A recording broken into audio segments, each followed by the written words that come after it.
Voilà, arrivée place de Stalingrad. Métro Stalingrad.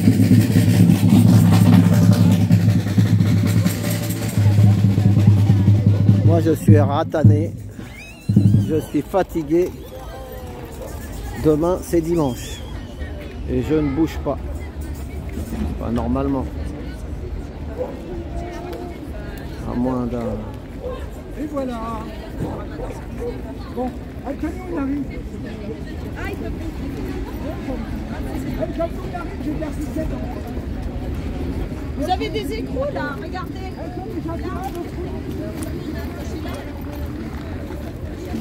Accrochez sur les écrous.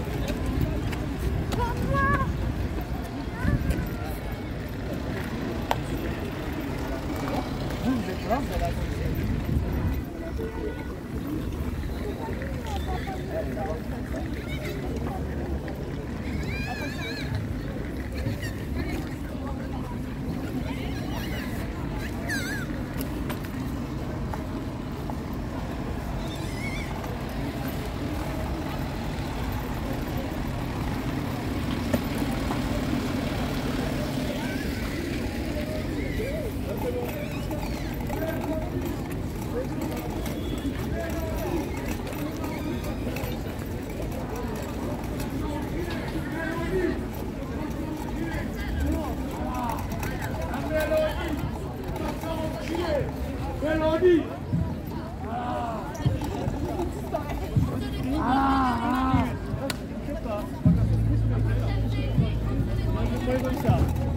Pas de problème. Mélanie, va te faire enculer. Ah, Mélanie, va te faire enculer. Machista. Machista. Ah, Mélanie. Il y a une dame toute seule avec un chien. Avec son chien, elle se prend la tête avec les manifestants. Ouais, il y en a qui n'ont pas... Des fois, c'est des effets secondaires. Tu as tout un groupe là, de manifestants qui vient invectiver. Donc le monsieur lui a répondu. Et elle n'est pas sortie. N'est pas sortie. Voilà, on va faire la fin de manif. Du coup, je vais laisser la parole à 2 personnes du comité de soutien des inculpés du 8 décembre. Bonjour à tous et à toutes. Déjà, on voulait remercier le réseau Entraide Vérité Justice de nous donner la parole aujourd'hui, mais aussi pour leur soutien tout au long de la procédure et pendant le procès des inculpés du 8 décembre qu'on va essayer de vous expliquer ici.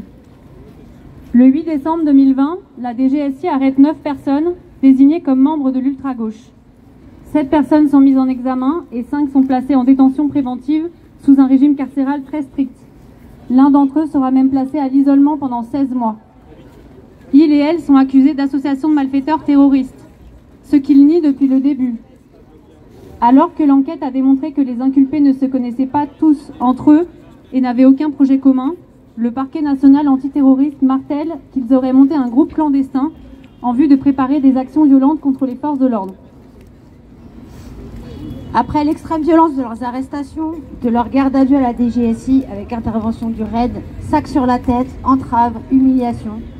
Après la violence des incarcérations, mise à l'isolement de l'un d'entre eux, Libre Flot, qui a dû faire une grève de la faim de 37 jours pour être libéré. Les fouilles à nu systématiques de l'une des inculpées. La violence de l'institution judiciaire s'est violemment abattue sur eux. Le procès qui s'est tenu du 3 au 27 octobre 2023 à Paris a été une véritable mascarade judiciaire lors de laquelle les inculpés n'ont jamais été écoutés et toutes les demandes de la défense ont été rejetées. Le délibéré du 22 décembre 2023 est plus sévère que les réquisitions du parquet national antiterroriste. Tous les inculpés sont reconnus coupables d'association de malfaiteurs terroristes. Le tribunal a reconnu qu'il n'y avait ni projet, ni cible, ni groupe constitué. Ce sont uniquement les intentions supposées d'une seule personne, désignée comme le leader, qui permettent cette condamnation collective. Les peines prononcées vont de 2 à 5 ans de prison. Des périodes de prison ferme allant de 8 à 12 mois sont prononcées pour 5 inculpés aménageables en bracelet électronique avec plusieurs mois de sursis probatoire comprenant obligation de travail et injonction de soins. 6 d'entre eux sont inscrits dans le fichier antiterroriste pendant 20 ans et les oblige à pointer tous les 3 mois au commissariat pendant 10 ans. Il leur est aussi interdit de communiquer entre eux pendant toute la durée de la procédure, alors que certains sont amis depuis des années. 6 des inculpés sur 7 ont fait appel de cette décision de justice. L'histoire de l'État nous montre que les outils répressifs d'exception finissent toujours par s'élargir à tous les secteurs de la contestation, comme en témoigne l'usage de l'arsenal antiterroriste ces derniers mois. En alimentant une menace terroriste d'ultra-gauche, ce n'est pas uniquement les inculpés du 8 décembre que le gouvernement cherche à écraser, mais notre capacité collective à nous opposer à son pouvoir. Nous sommes tous concernés. Cette affaire prend place dans une offensive répressive plus large, en lien avec la montée des discours d'extrême droite partout dans le monde. Nous devons nous y opposer par une solidarité internationale radicale et sans faille. Ne baissons pas la tête et ne nous laissons pas décourager. Au contraire, il est plus que jamais essentiel de créer des liens entre nous et d'affirmer que nous resterons tous solidaires face à la répression. Ils veulent nous terroriser, ne les laissons pas antiterroriser.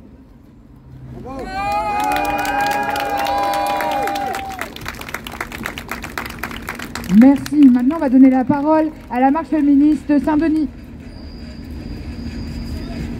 qui est aussi un grand soutien.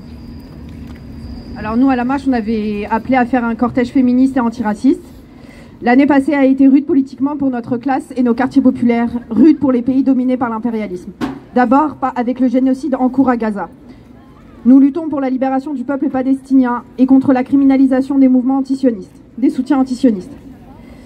Nous soutenons une Palestine libre, laïque et démocratique de la mer au Jourdain. Nous sommes antisionistes et nous ne sommes pas antisémites ni pro-Hamas. Nous ne céderons pas aux menaces de dissolution et à la criminalisation des mouvements de soutien à la Palestine. Palestine vivra, Palestine vaincra.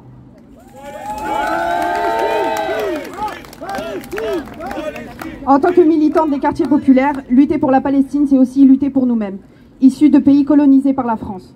Les quartiers populaires, surtout les femmes, sont la colonne vertébrale des mouvements de soutien à la Palestine en France. N'oublions pas ça, la cause palestinienne est une cause féministe.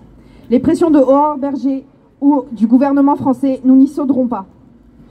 On ne fera jamais dans le pinkwashing à l'israélienne ou à la française. Les femmes de Gaza, de Palestine meurent sous les bombes, subissent le blocus, la famine, la misère, la police et la prison sioniste. Israël est l'un des États les plus sexistes et homophobes du monde, non au pinkwashing. Nous affirmons un soutien ferme aux luttes LGBTQIA+, en Palestine et dans le monde entier. Elles font partie de la résistance. Ne pas les pleurer, ne pas les nommer, c'est les enterrer 2 fois. Ne pas nommer cette lutte,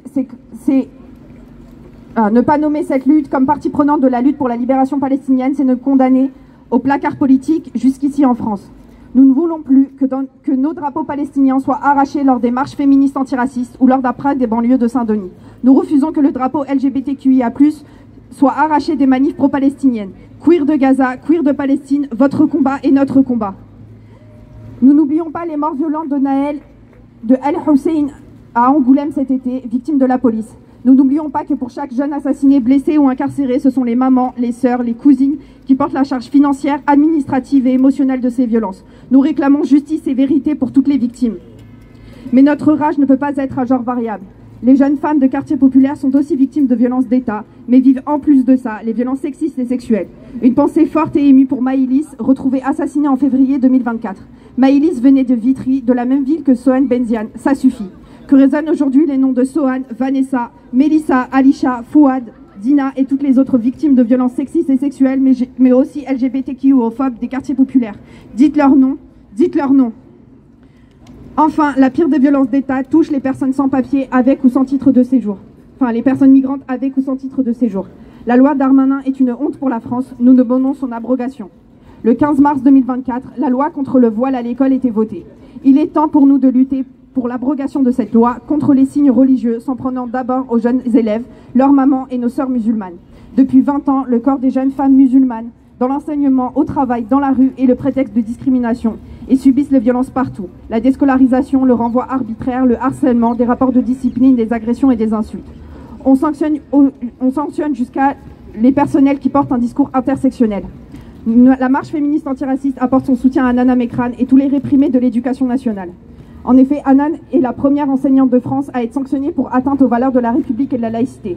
Cette sanction constitue une jurisprudence qui met la pression sur l'ensemble des personnels, surtout précaires et racisés. La même année 2023, une véritable opération de cancel et de backlash de féministes et lesbiennes antiracistes a eu lieu au sein du lycée Angela Davis. Hanan est répudiée, le nom de lycée Angela Davis est annulé par Valérie Pécresse pour les mêmes motifs d'atteinte à la laïcité, c'est une honte. Ce mois de mars doit être le rendez-vous d'un mois de mars féministe et antiraciste. C'est pour ça qu'on a fait ce cortège antiraciste, parce que le 15 mars, c'est la journée mondiale de lutte contre l'islamophobie. Et le 16 mars, c'est aujourd'hui la manif de lutte contre les violences policières et les violences d'État. Et on se joint à l'appel du réseau.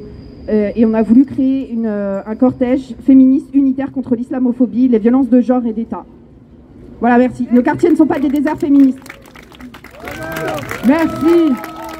Parce qu'on est féministe, parce qu'on est antiraciste, mais qu'aussi on est solidaire de tous ces peuples en lutte. On va donner la parole maintenant à Samidoun, au collectif Samidoun, pardon. Merci, bonjour à tous. Tout d'abord, merci au réseau d'entraide, vérité et justice de permettre à Samidoun Paris Banlieue de parler lors de cette manifestation importante. Les violences d'État que nous dénonçons aujourd'hui trouvent racine dans l'histoire du colonialisme français.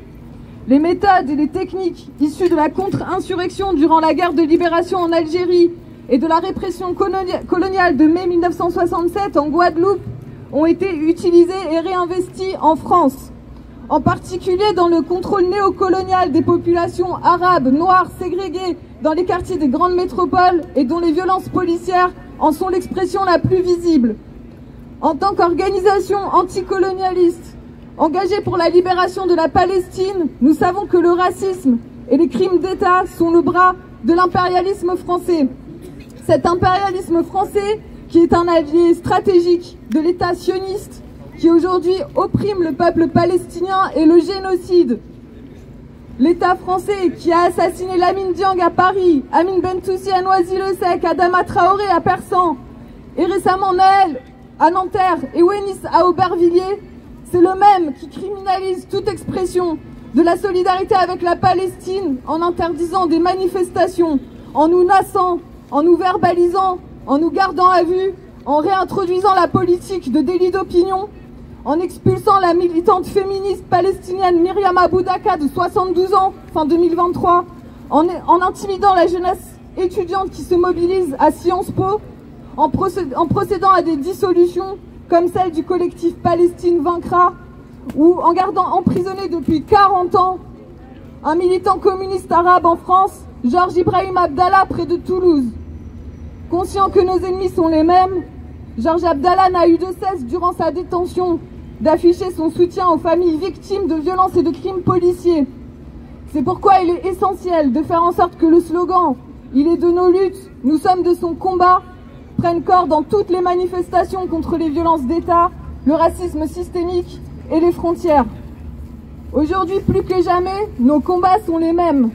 Aux côtés de la campagne unitaire pour la libération de Georges Abdallah et de nombreuses organisations, Samidoun Paris Banlieue vous invite à participer nombreux et nombreuses à la prochaine manifestation devant la prison où il est détenu, près de Toulouse, à Lannemezan, le samedi 6 avril dès 14 h. Suivez-nous aussi sur les réseaux pour savoir ce qui se passe pour les prisonnières et les prisonniers de la cause palestinienne actuellement. Près de 9000 personnes selon les chiffres les plus bas. Samidoun Paris Banlieue est sur Twitter, Facebook, Insta. Ici comme ailleurs, pas de justice, pas de paix. Pas de paix. Pas de justice, pas de paix. Pas de justice, pas de paix. Il est de nos luttes, nous sommes de son combat. Libérons Georges Abdallah. Il est de nos luttes, nous sommes de son combat. Libérons Georges Abdallah. Merci beaucoup. On va donner maintenant la parole au collectif Ayotzinapa parce que la police, elle tue, elle viole, elle mutile. On connaît pour beaucoup en Europe, mais moins en Amérique latine. Et du coup, on va donner la parole au collectif Ayotzinapa. Bonjour à toutes et à tous. Donc, on est le collectif Police Ayotzinapa, on fait partie du réseau d'entraide Vérité Justice. Et il y a maintenant presque 10 ans que les 43 étudiants de l'école rurale d'Ayotzinapa ont été victimes d'une disparition forcée.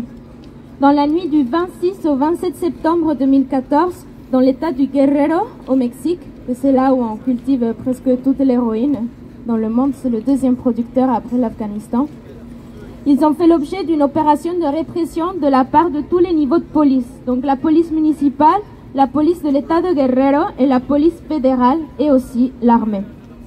Jusqu'aujourd'hui, on ne sait toujours pas où ils se trouvent. On ne sait toujours pas ce qui s'est passé. Et c'est ça le plus dur. Cette incertitude, cette attente infernale est une des pires injustices perpétrées par l'État mexicain et touche les proches de plus de 100 000 victimes de disparitions forcées jusqu'à aujourd'hui au Mexique.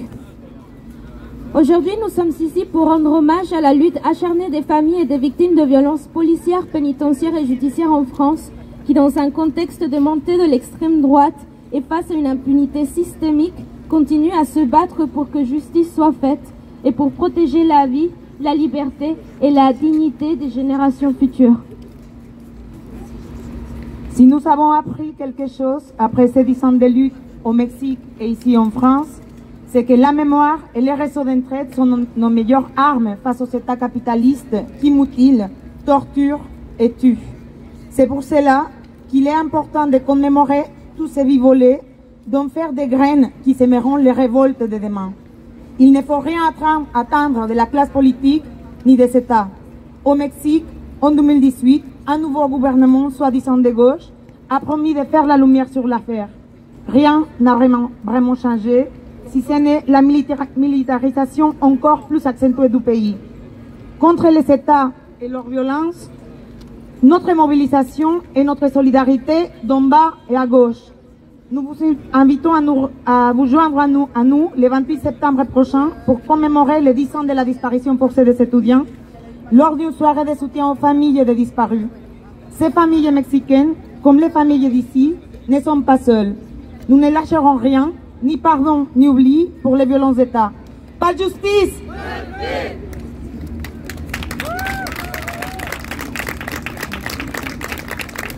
Merci, du coup, voilà, les prises de parole sont terminées. Et ben voilà, merci d'avoir à toutes et à tous de nous avoir suivis jusqu'au bout. Cette petite vidéo, merci. Merci. On fait du bruit pour nous tous. Ouais, du repas. On finit encore.